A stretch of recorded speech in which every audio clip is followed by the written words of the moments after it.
This is regarding the very short film Spoons. I thought a lot was done in less than 3 minutes. Really great job on the pacing and I really liked the different camera shots because it helped.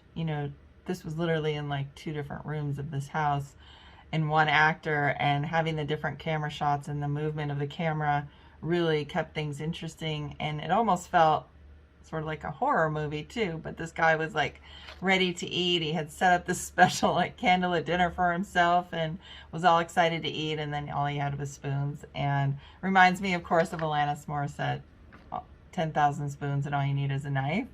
um, it was interesting though because it felt like it was more than just, oh, I'm looking for a knife. It became like, where are all these spoons coming from? At least for me watching this, it was like, oh my gosh.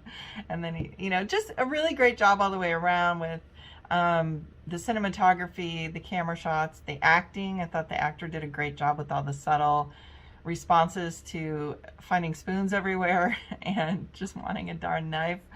At that point, I definitely would have just gone and eaten with my hands.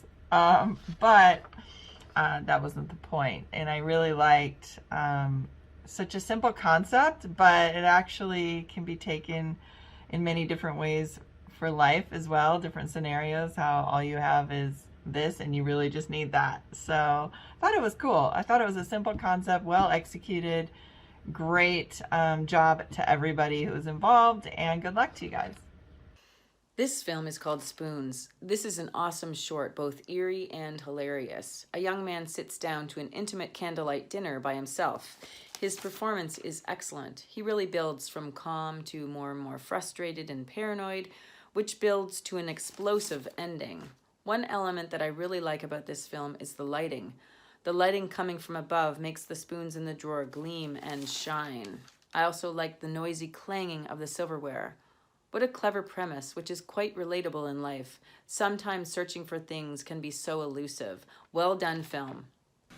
Spoons, the Twilight Zone Lovecraftian horror that is the world where everything becomes spoons. I love outlandish premises because it's so insane of just,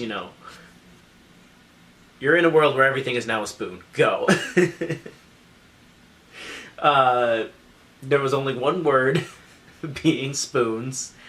And again, I love the sheer absurdity of that concept.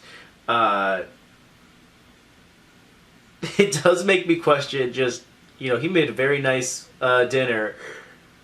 How did he make it and not realize? Unless, again, we're in this Lovecraftian horror where just at that moment everything has now been turned into spoons.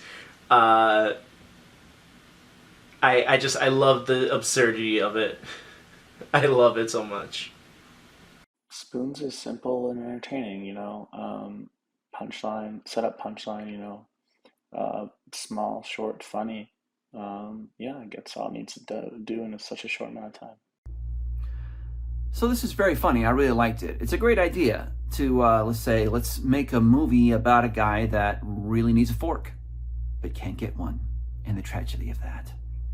But no, it was funny. It was funny. He's just raining spoons. Why not, I wonder where he got all those spoons. I guess they went to the thrift shop. But anyway, yeah, it's a good idea. It's like we got an idea, we got a character's kind of tortured journey, and we got some resolve, which was, the horror of not having a fork. So, we got a whole film accomplished with one character, one location, and a lot of spoons. So good job. Yeah, it's a really good idea when somebody's able to execute something like this so simply and so well. But yeah, the lead actor did a great job. It was nice editing, nice shooting, great idea. So, good work on this. I hope it does well for you. Simplicity is the ultimate form of sophistication. Picasso said that once. And he's setting the mood and getting ready to enjoy his steak dinner. This is a very simple concept here. Spoons are everywhere. One location, one character, one prop against the masses. The overflowing of the spoons. Spoons in the drawer, spoons on the walls, spoons in the cabinets falling onto you. it gave me the it's raining like cats and dogs, and the humor in it is all he wants is to have this meal, and all he can find are spoons. It was fun. All right, I just finished watching Spoons, which I thought was a very clever and relatable premise that was done really well, mainly because of the lead actor. He really carried the film. He's alone, and I thought the mood of the piece and the lighting in particular really created an aesthetic that made it feel sort of creepy while also feeling very comical. And I thought that he carried both those angles really well, both in sort of his calm demeanor in the open, and as the piece went on and you started to see his frustration with fighting his house full of spoons. I thought there was a really great sort of absurdist comedic angle to the entire piece that made it have more depth than you would assume with such a grounded and small concept. But it actually has a lot of humor that you can take away from what's going on, especially if you sort of take the themes of being in search of something or not having the proper tool. And I thought that the entire concept was more clever than you might assume from the initial conceit. So I thought it was well done, and the actor in particular really did a great job since he had to carry so much of the piece by himself. So I thought it was an enjoyable piece, and since it was so funny in such a short period of time, it was very memorable in that sense. So I ended up liking it.